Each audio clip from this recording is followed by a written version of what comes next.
Salut à vous les champions et championnes, c'est la chaîne, donc j'espère que vous allez bien de votre côté.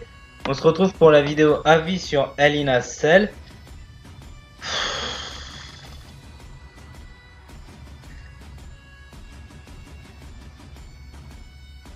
Je sais pas quoi dire. J'ai bien aimé le show était bien. Un match que j'ai pas aimé et la fin d'un autre match que j'ai pas aimé.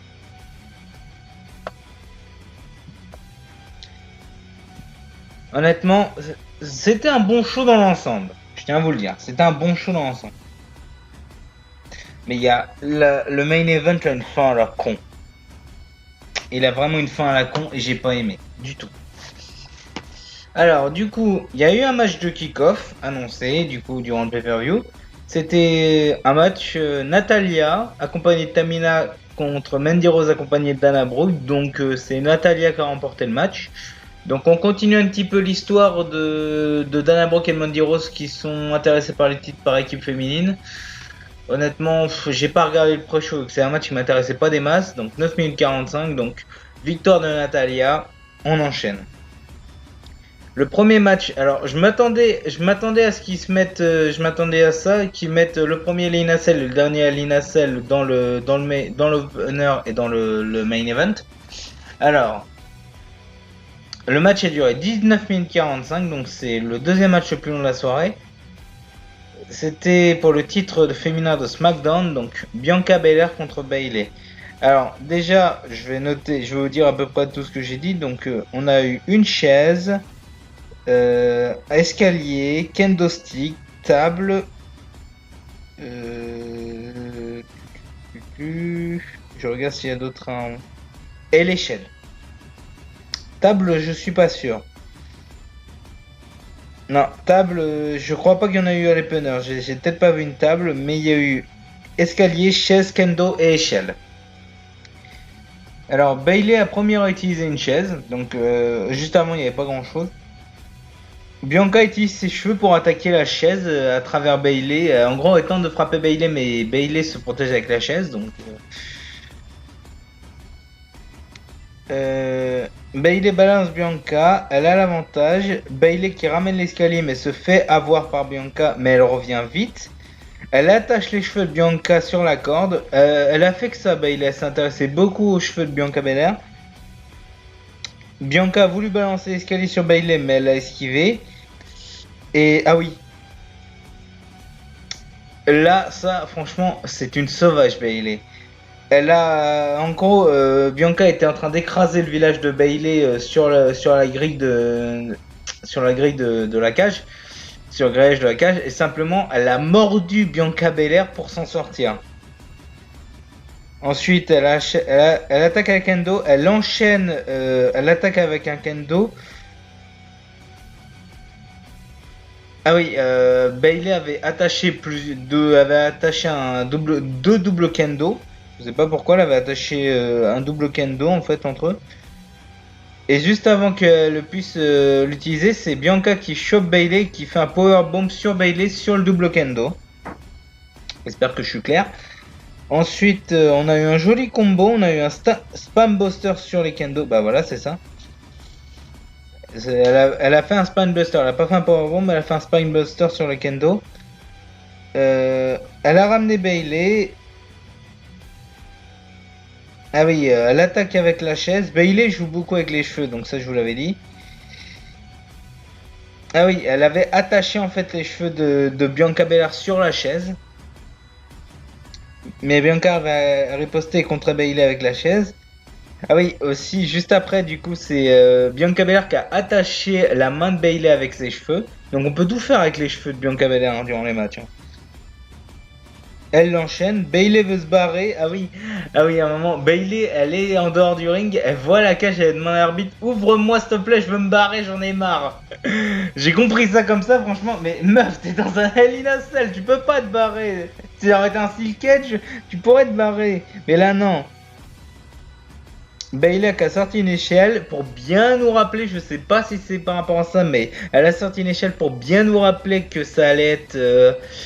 Que c'est Money in the Bank le mois prochain, mois de juillet.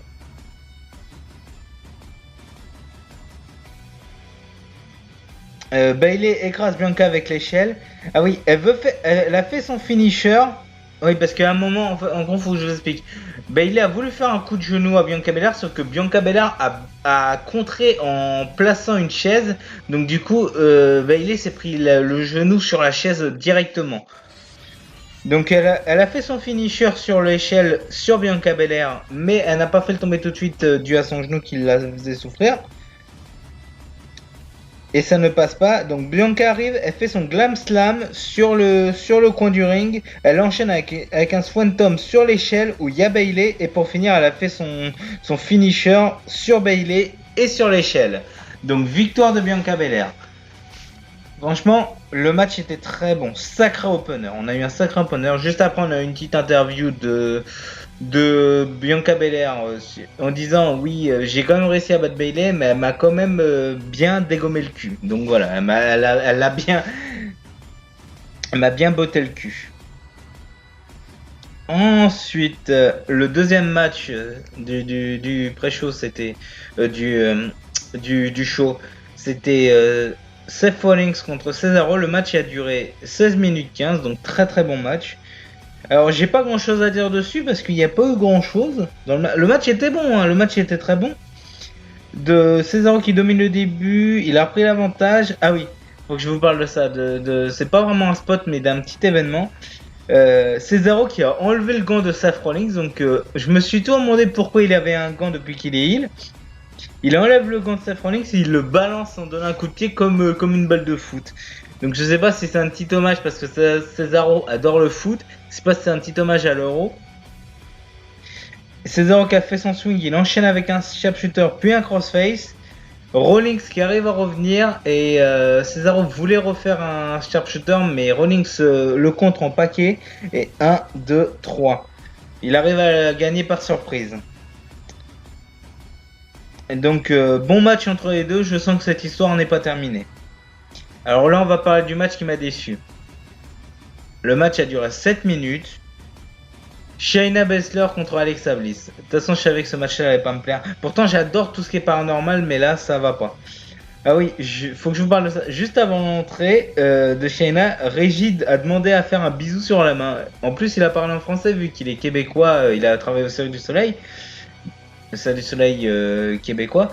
Donc, il a dit tu veux un bisou? Et Baszler lui a foutu un revers de main.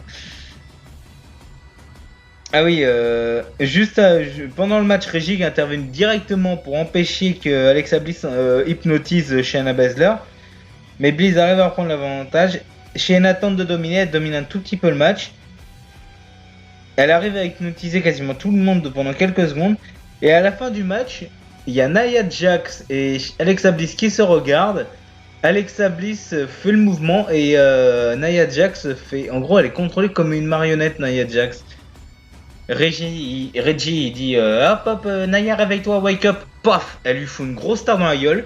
Bah et sous l'ordre de Alexa Bliss parce qu'elle a fait le mouvement. Elle a Shayna Baszler qui arrive parce qu'elle était extérieure. Elle fait un qui refond à clutch. Bliss le contre. J'ai du mal. Bliss le contre. Elle fait son Sister Abigail. Elle fait son Twist of Bliss et victoire de Alexa Bliss. Un gros délire ce match. Franchement, un gros délire. Ensuite, on va passer au match suivant. Donc, c'était le match pour le titre. C'était le match des Québécois. Donc, 12 minutes 40. Sami Zayn contre Kevin Owens. Alors, Kevin a dominé le début jusqu'à qu'il a toujours ses soucis à la gorge. On a eu un super saut à l'extérieur de Sami Zayn. On a eu un stunner contré de Sami Zayn. Sami a saigné de la bouche au bout d'un moment. Stunner à l'extérieur. Sami qui revient à 9. Et à la fin du match, du coup, Sami fait une sorte de dropkick sur Kevin Owens, sur le dos de Kevin Owens. Kevin Owens tombe sur la corde. Il a toujours ses problèmes de gorge à ce moment-là. Elle a kick 1, 2 et 3. Victoire de Sami Zayn. Alors, j'ai pas grand-chose à dire sur ce match parce que le match était plutôt bon. Mais là, je sais pas où est-ce qu'ils veulent emmener entre Sami Zayn, Biggie. Je sais pas où est-ce qu'ils veulent aller avec le commando Aziz, le titre intercontinental, etc. Je sais vraiment pas. Alors, ensuite, du coup, c'était pour le titre féminin de Raw. Le match a duré 14 minutes 10. Et c'est pour vous dire, je sais pas quel est le match préféré entre le titre de SmackDown ou le titre de Raw. Mais franchement, ces deux-là font partie de mes deux matchs préférés du show. Ah oui, dès le début du match, en fait, quand l'arbitre lève pour la ceinture, Charlotte chope la ceinture, elle la balance à Ripley, et elle commence à l'attaquer. Donc ça, franchement, et dès que Ripley est sortie, parce qu'elle était frustrée, elle tape sur la barrière d'insécurité à l'extérieur, parce qu'elle est énervée. Ça, franchement, j'ai bien aimé ce petit jeu psychologique là. Charlotte qui domine Ripley avec une prise de tête durant les premières minutes du match. Ripley qui revient avec quelques esquives et compte. Ah oui, Charlotte qui nous a fait une prise en 4 sur la corde en fait. Donc ça maintenant c'est plutôt classique. Ah oui, Ripley nous a fait une sorte de prise de soumission japonaise, mais je ne connais pas le titre de la prise, le nom de la prise. Charlotte arrive à la balancer, sélection naturelle, mais Ripley se dégage. On a eu un joli combo de Charlotte, mais j'ai pas eu le temps de noter le nom de la prise. Je crois qu'il y avait un backstabber et après un coup de coude, donc j'en sais pas plus, mais c'est un joli combo. Juste avant son double moonsault, parce que Charlotte nous a fait un moonsault, elle a pas visé Ripley, elle a enchaîné directement avec son deuxième moonsault sur Ripley. Donc ça c'était très beau. Ripley qui à la fin du match, elle applique son riptile sur Charlotte, mais Charlotte met son pied sur la corde. Donc vu que c'est un match normal, le pin est, euh, est annulé. Spear de Charlotte, prise en 4, Ripley s'en sort. Et à la fin, du coup, les deux sont à l'extérieur parce que juste après la prise en 4, Ripley est à côté de la table des commentateurs. Charlotte est près du ring. Elle s'approche. Ripley prend l'espèce de panneau où il y a le nom du show, le panneau au-dessus de la table des commentateurs.